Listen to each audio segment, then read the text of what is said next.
Olá, estamos de volta com mais um vídeo. Eu me chamo professora Renata Luciana, graduada em Ciências Biológicas e Fisioterapia. Dando continuidade, nos vídeos anteriores, nós havíamos começado a falar sobre sistema digestório, falamos de digestão mecânica, que envolve mastigação e deglutição, falamos sobre a parte da digestão química, que aí envolve o pH e as enzimas, E falando sobre enzimas, nesse vídeo eu vou estar falando um pouquinho mais para vocês poderem entender sobre a função delas para a digestão dos alimentos que a gente consome. Bom, aqui eu coloquei no quadro alguns componentes do sistema digestório. Claro que para o vídeo não ficar muito extenso, eu vou estar fazendo em partes, explicando sobre o sistema digestório, procurando explicar de uma forma mais sucinta e lúdica, tá? Então a gente tem que falar sobre o sistema digestório e falando sempre, como eu falei anteriormente, como eu remeti, anteriormente, sobre a função e importância tanto do pH quanto das enzimas. Por que isso? Porque quando a gente fala de digerir os alimentos, de aproveitamento daquilo que a gente consome ao longo do nosso dia, para que o nosso alimento de cada dia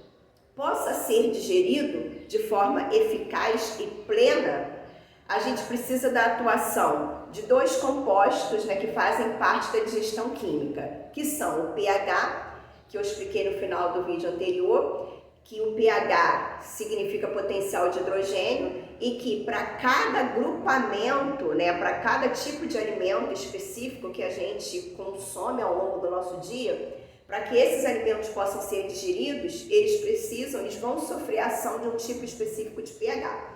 E esse pH, conforme a região ou componente do sistema digestório, esse pH ele vai sofrer uma variação, vai ser um pH específico. E as doenças, muitas das vezes, elas configuram, a alteração do pH. Tá? Então, a gente vai falar que cada componente do sistema digestório ele trabalha em cima de um pH específico. Aí nós vimos no vídeo anterior que o pH ele obedece uma escala de 0 a 14, sendo o pH neutro em torno de 7. O pH abaixo de 7 a gente fala que é um pH ácido, e o pH acima de 7 nós falamos que é um pH alcalino ou básico, tá? E aí a gente também tem, fazendo parte do sistema digestório, atuando de forma amplamente eficaz e importante, a gente também vai ter um outro componente pertencente à digestão química, que a gente chama e conhece como sendo as enzimas. Enzimas são substâncias, são proteínas, melhor dizendo, que elas vão atuar na degradação daquilo que a gente consome. Sendo que, assim como nós vamos ter um pH específico atuando, dependendo da região do sistema digestório, nós também teremos uma enzima ou mais de uma enzima específica que vai atuar dependendo do tipo de alimento que a gente consome ao longo do nosso dia, tá? Então aqui eu vou dar um tempo para vocês printarem a tela, tá? Eu botei sistema digestório, botei boca, botei a enzima presente na boca, que é a amilase salivar ou pitialina. Essa enzima, amilase salivar ou pitialina, o nome amilase remete a amido, fica fácil de vocês entenderem. Então é uma enzima que vai degradar, que vai atuar na digestão dos alimentos que a gente consome, conhecidos como os glicídios, ou seja, os carboidratos, que são transformados em um tipo de açúcar no nosso organismo. Então essa enzima, ela está presente na nossa cavidade bucal, e é uma enzima que vai atuar em cima de um pH que eu coloquei ali em torno de 6,7, ou seja, é um pH quase neutro. Nós precisamos dessa neutralidade, desse pH neutro para iniciar a digestão dos carboidratos já na boca, por isso que são alimentos de fácil digestão, porque essa enzima ela precisa desse pH meio que quase chegando à neutralidade. O que eu quero dizer com isso? Nós precisamos, que o nosso corpo ele trabalha de forma muito certinha Nós é que desorganizamos muitas das vezes. Às vezes tomando medicamento que não era para a gente tomar, e tem medicamentos que vai fazer com que a gente tenha uma alteração de pH. As próprias patologias, tem patologias que vai ter aqui, e que a gente vai configurar uma alteração de pH, e assim vai. Alguns efeitos adversos de alguns medicamentos.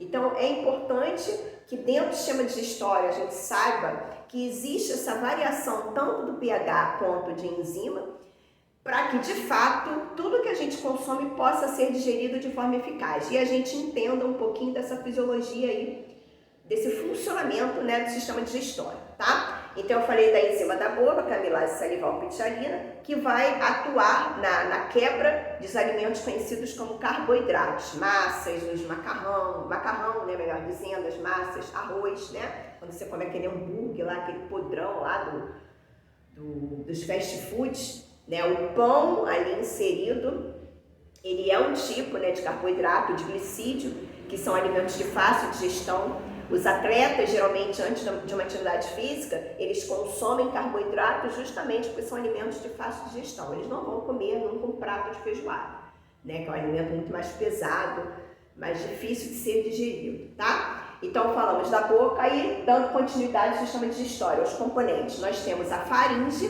que é um tubo muscular, aí prestem atenção.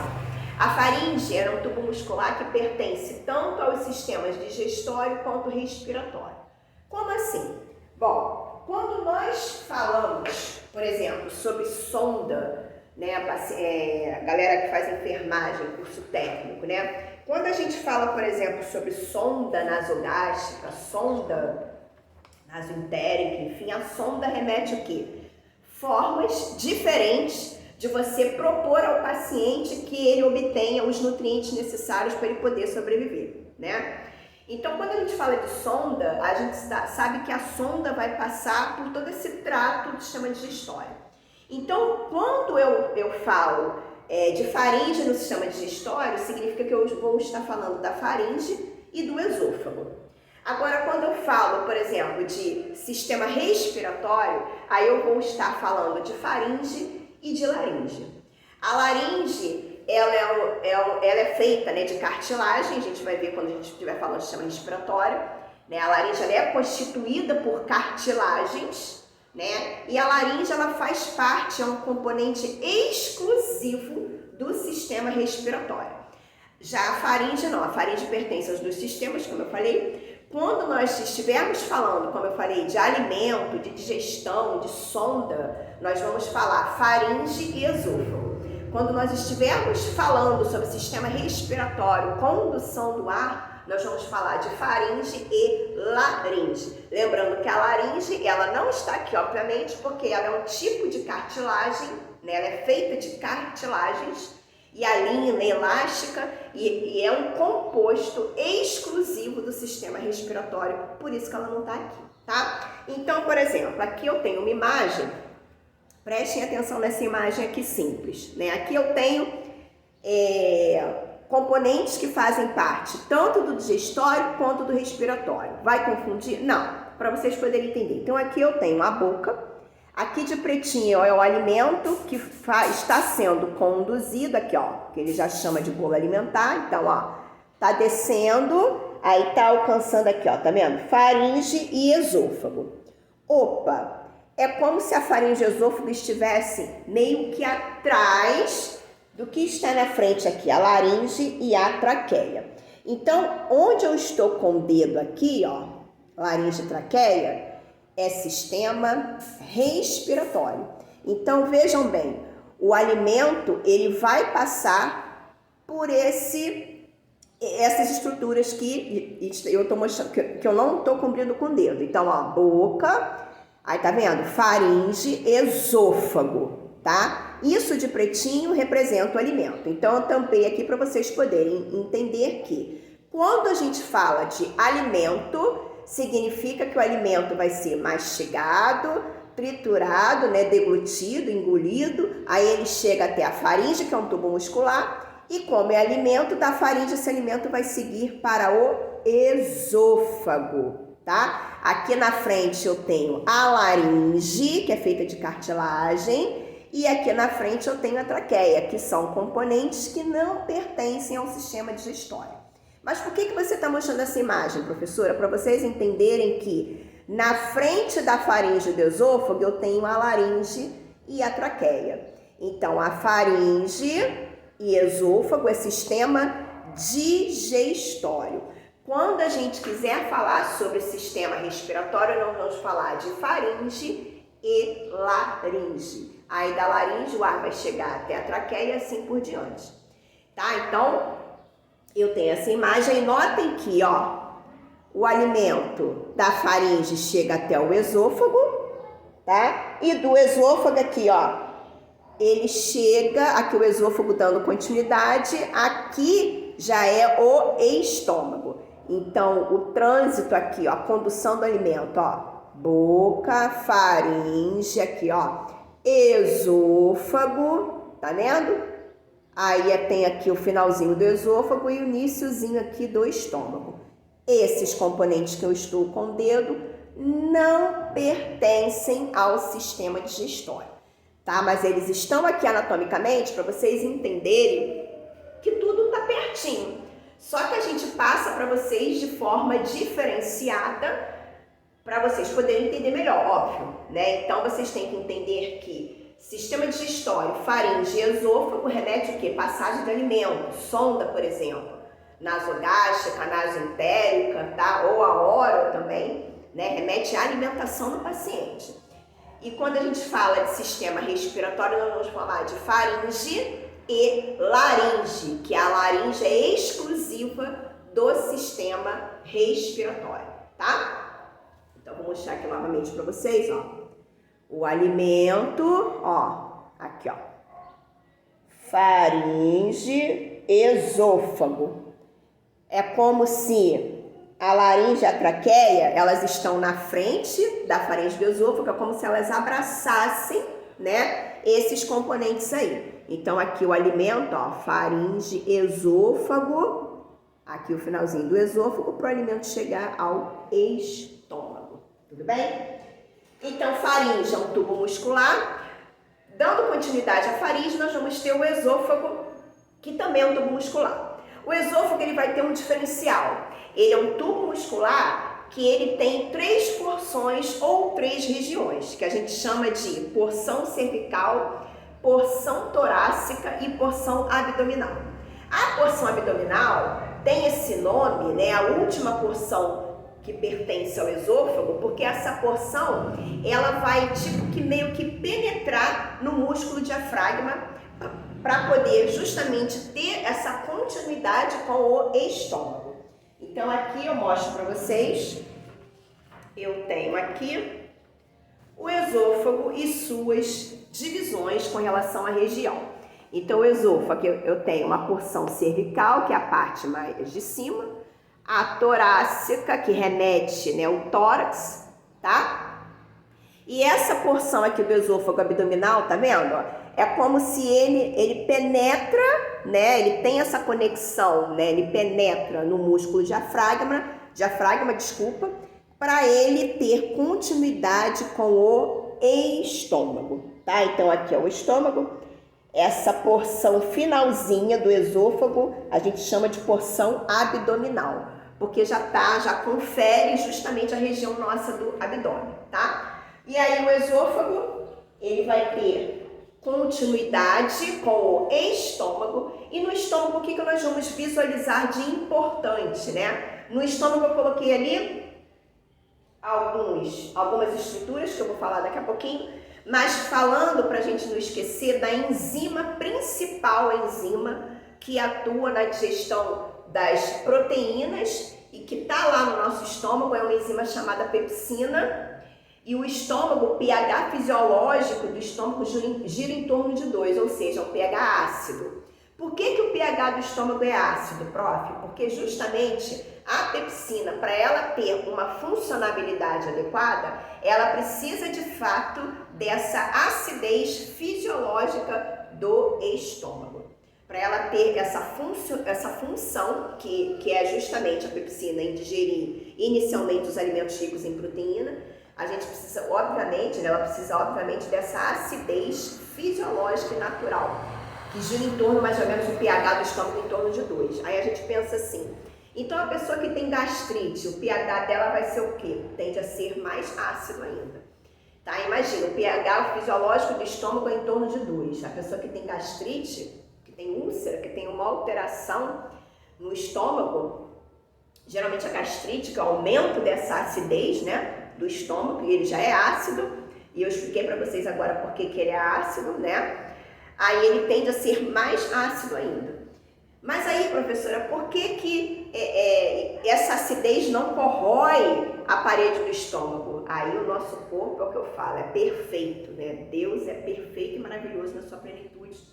Porque ao mesmo tempo que nós temos essa acidez fisiológica no estômago, saibam que existem células presentes no estômago, na mucosa estomacal, que fabricam um muco, né, um componente que impede justamente que essa acidez fisiológica corroa a mucosa estomacal. Então vejam como que o corpo humano é perfeito. Nós, seres humanos, é que bagunçamos muitas das vezes, adotando algum tipo de alimentação que não é adequada, que não é eficaz, tá? Falando agora rapidinho de duas válvulas, né, que o estômago tem. Então aqui eu tenho o modelo anatômico do estômago, tá? O estômago é uma bolsa muscular e aqui está mostrando as túnicas, ou seja, as camadas, né, de como é esse músculo aí que forma essa bolsa muscular que configura como sendo o estômago, né? O estômago, se vocês notarem, ele tem esse formato de J e ele tem 2 esfíncteres, que eu coloquei aqui o nome, fiz questão de colocar o nome para vocês poderem copiar, né? Porque às vezes a gente só falando, vocês não vão entender. Então, esse primeiro esfíncter aqui do estômago, que faz a conexão, que tem aqui em cima, é o que? O esôfago. Então, o finalzinho do esôfago vai se conectar com o iniciozinho do estômago através de um esfíncter. O que é um esfíncter, prof? É um canal, é uma válvula, é como se fosse, melhor dizendo, uma bica de torneira. Por exemplo, a bica da torneira da sua casa fica sempre aberta? Claro que não. Ora ela vai estar aberta, ora vai estar fechada. Então, no nosso estômago, a mesma coisa. Esse primeiro esfíncter aqui, que tem a conexão com o finalzinho do esôfago, o iniciozinho do estômago, a gente chama de esfíncter esofágico inferior, ou osteocárdico, ou simplesmente cárdia, tá? Que é o que estava escrito até naquela imagem que eu mostrei para vocês, quando eu falei aqui, ó, tá vendo? Cárdia. Então, esse primeiro esfíncter aqui, que compete, né, é o finalzinho do esôfago, e o iniciozinho, né, é o primeiro esfíncter do estômago, a gente chama de esfíncter esofágico inferior, ou osteocárdico, ou cárdia. Qual vai ser a função desse esfíncter, prof? Eu abro aqui o estômago para vocês. Abri. Esse esfíncter, ele vai permitir a passagem do alimento que você mastigou, que você deglutiu, que chegou até a faringe. Esse alimento foi conduzido até o esôfago através de movimentos peristálticos, que a gente chama de famoso peristaltismo, que são movimentos involuntários, que não dependem da nossa vontade, e esse alimento chegou ao estômago. Só que para esse alimento alcançar o estômago e sofrer a ação da pepsina, que eu já falei, do pH em torno de 2, que é um pH ácido do estômago, para esse alimento chegar aqui ao estômago, esse esfíncter, que funciona como se fosse uma válvula, uma bica de torneira, vai se abrir para permitir a passagem do alimento aqui no estômago. O alimento entrou aqui, o que vai acontecer com esse esfíncter? Vai se fechar. Por que ele se fecha, prof? Para evitar que o alimento faça isso, saia do estômago e volte, retorne ao esôfago. Ou seja, para evitar o famoso refluxo do alimento. Tá? Isso que é refluxo. E sendo que enquanto o alimento estiver aqui no estômago, estiver sofrendo a ação da enzima pepsina, do pH em torno de 2, os 2 esfíncteres ficarão fechados. O primeiro para evitar o refluxo do alimento, ou seja, que o alimento saia do estômago e volte ao esôfago. E o segundo esfíncter tem um nome chamado de osteopilórico, esse aqui, ou piloro. E esses dois esfíncteres ficarão fechados enquanto o alimento estiver aqui no estômago, para justamente evitar que o alimento saia de forma prematura do estômago e alcance a primeira porção do intestino delgado, que a gente chama de duodeno. Então, esses esfíncteres aqui, eles têm vital importância como? Eles funcionam como uma válvula. Uma válvula é como se fosse o quê? Uma bica de torneira. Elas não vão estar sempre fechadas, sempre abertas.